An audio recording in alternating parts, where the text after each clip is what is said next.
Temos um sistema de saúde universal no Brasil, né, que é o SUS, e por aí a gente pode começar, Thaís, a projetar, né, como vai ser o desenvolvimento do SUS daqui para frente. Eu vou começar com o doutor Maluf.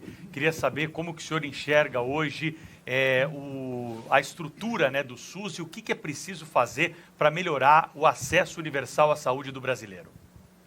Bom, o SUS é um sistema que é exemplar para o mundo inteiro, mas ele, obviamente, ele tem ainda problemas e limitações, né?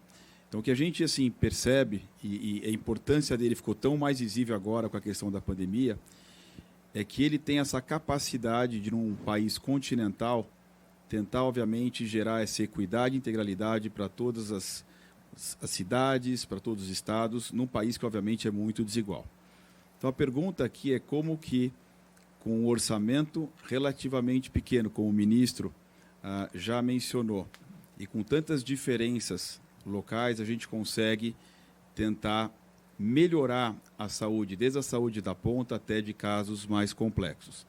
Eu estou aqui numa mesa com mais 4 experts, são meus professores, na verdade, e do que eu aprendi com eles, e aliás, alguns deles até nós debatemos já muito isso, o que eu enxergo de potenciais soluções. Acho que a primeira delas é que a gente deveria, com muito mais vigor, trabalhar nas políticas públicas da atenção primária.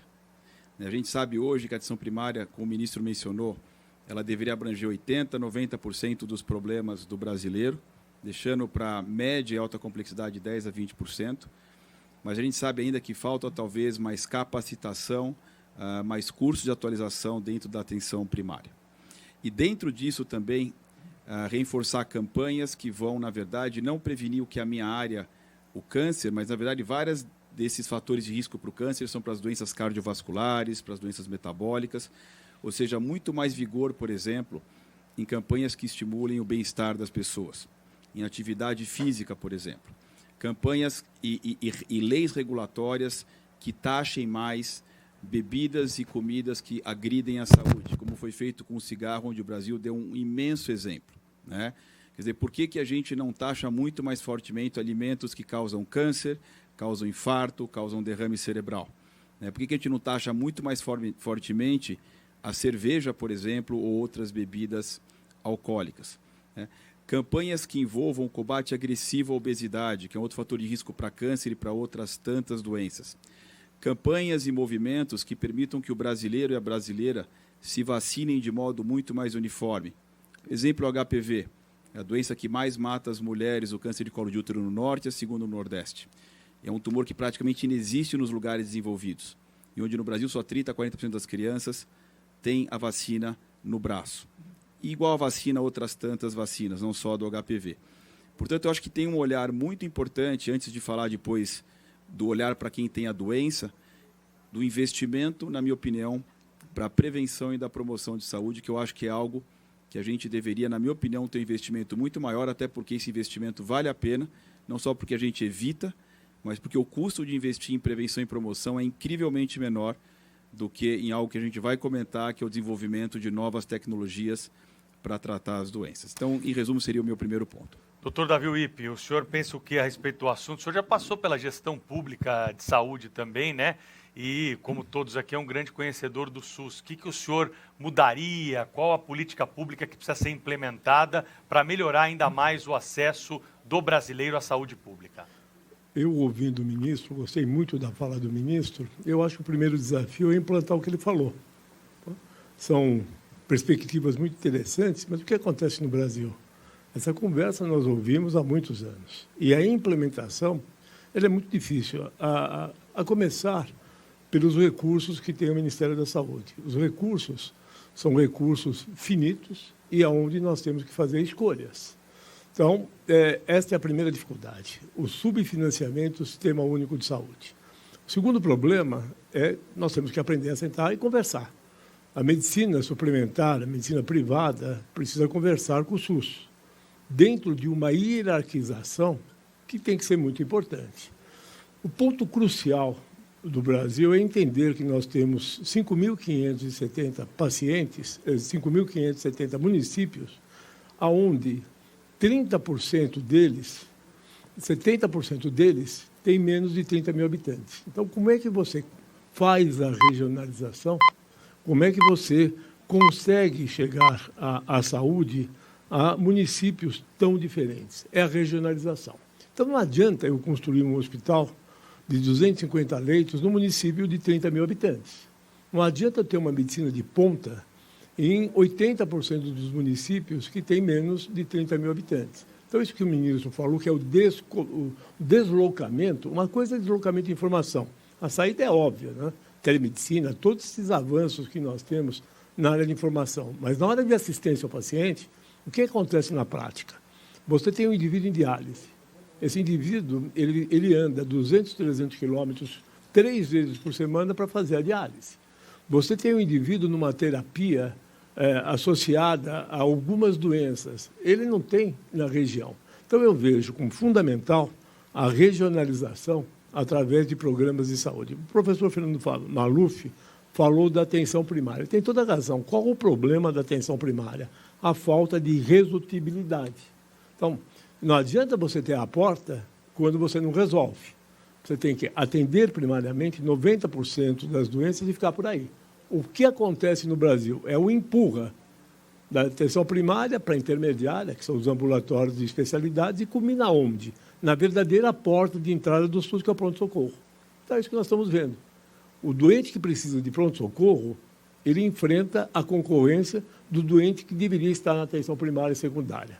Então, eu acho que esta compreensão, esta regionalização, financiamento, são absolutamente fundamentais. E o que o ministro falou, óbvio, né? A pandemia escancarou. O que faltou no Brasil? Governança. No Brasil e no mundo. Nós não tínhamos insumos, nós não tínhamos respiradores, nós não tínhamos gases, nós não tínhamos os produtos primários. Mas, fundamentalmente, nós não tínhamos informação e governança.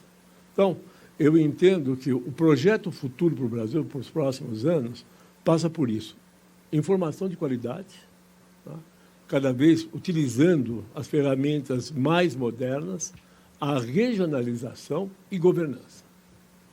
Então, eu queria passar a palavra ao Dr. Cláudio Gutenberg, presidente do Instituto Coalizão Saúde, nessa linha da gente olhar para o futuro, imaginar de que forma o Sistema Único de Saúde pode ter um desempenho melhor do que tem hoje, já que é um sistema que custa muito caro também ao Brasil, com muito investimento. O setor privado, Dr. Gutenberg, tem expertise, tem técnicas, tem possibilidade de parcerias, no que o setor privado pode contribuir com uma melhor gestão do setor público? Primeiro, eu acho que foi muito lúcido tudo aquilo que foi aqui dito por aqueles que me antecederam. Mas eu queria partir de uma colocação do Dr. Wippe, quando ele fala a questão da governança. Nós sabemos que o Estado, ele se propõe a garantir acesso a uma parte significativa da população. Mas 25% da população é atendido pelo sistema com financiamento privado. E, portanto, o privado, quando cresce, e aí eu digo a economia como um todo, no sentido da geração de emprego, de riqueza, ele desonera o SUS. Então, essa é a primeira contribuição que o setor privado dá no sentido de criar uma base de financiamento que muitas vezes passa desapercebido pelo setor público, pelo privado e pelos gestores, principalmente da esfera pública. Então, o primeiro ponto é torcer para que a economia caminhe bem e que a gente gere governabilidade em cima daquilo que existe do privado para desonerar o SUS.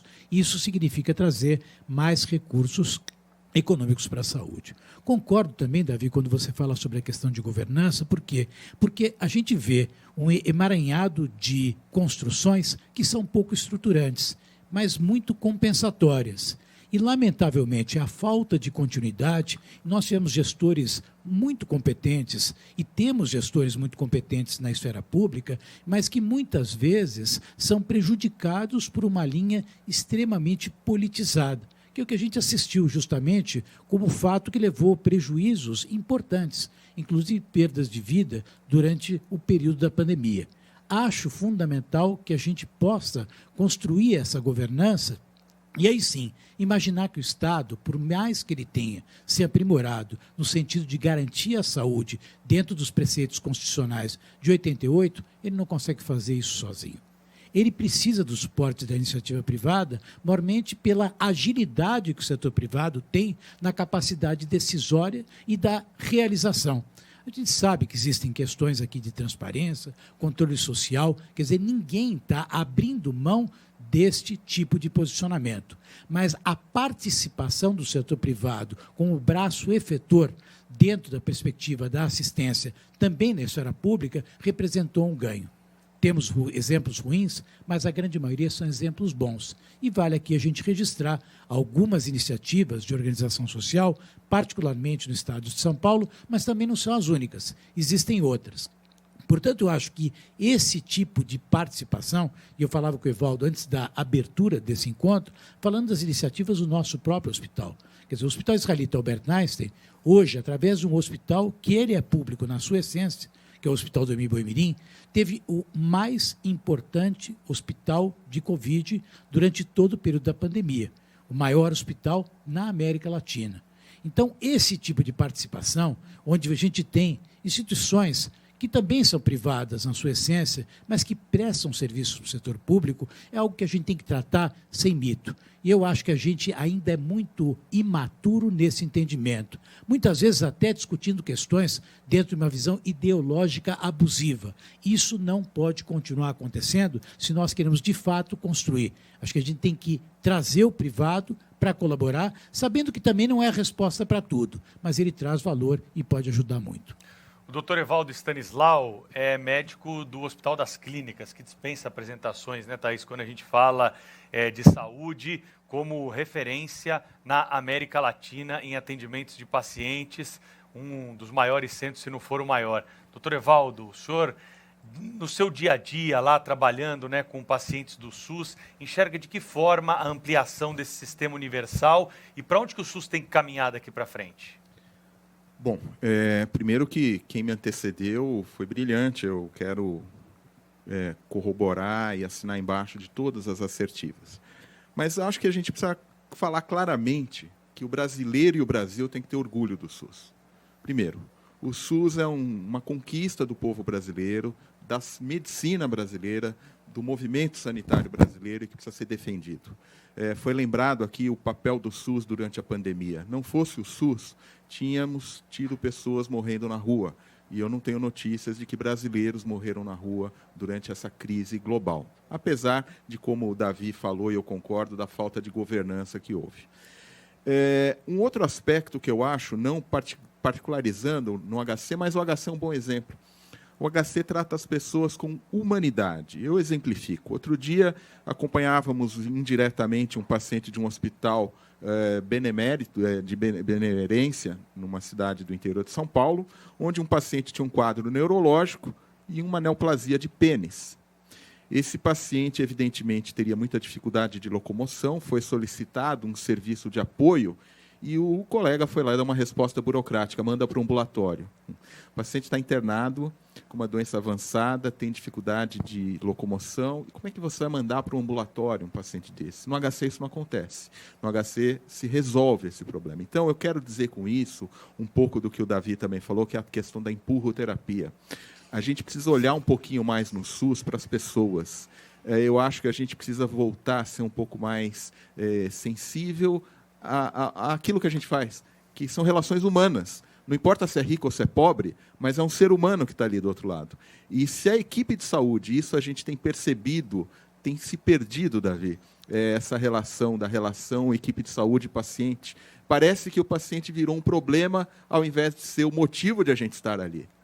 Isso tem que ser resgatado para que o SUS funcione. E, com isso, um mínimo de envolvimento do profissional de saúde vai aumentar a resolutividade da atenção básica. Muito do que não se resolve na atenção básica é porque as equipes estão mal formadas, mal preparadas, mal treinadas, e a gente precisa resgatar um pouco desse componente humano. Outro aspecto que eu acho que é importante para o futuro da medicina e do SUS é que doença é atraente.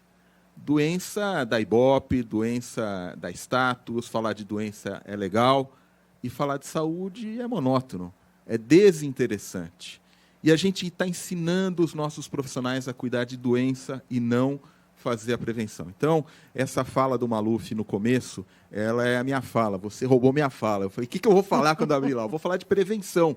Porque se a gente não começar a investir de verdade, com seriedade em prevenção, não há financiamento que aguente. Até porque, como o Cláudio falou também, as tecnologias avançam. O setor, a saúde suplementar, ela mostra isso, o setor público incorpora muita tecnologia. E quando a gente pensa que está tudo pronto, que a gente pode dar um salto de qualidade, vem a dengue, vem a chikungunya, vem uma doença nova, como foi o caso da Zika, que não era nova, mas que chegou como chegou, para nem falar do Covid-19, que é essa tragédia que nós ainda estamos vivendo, é bom enfatizar.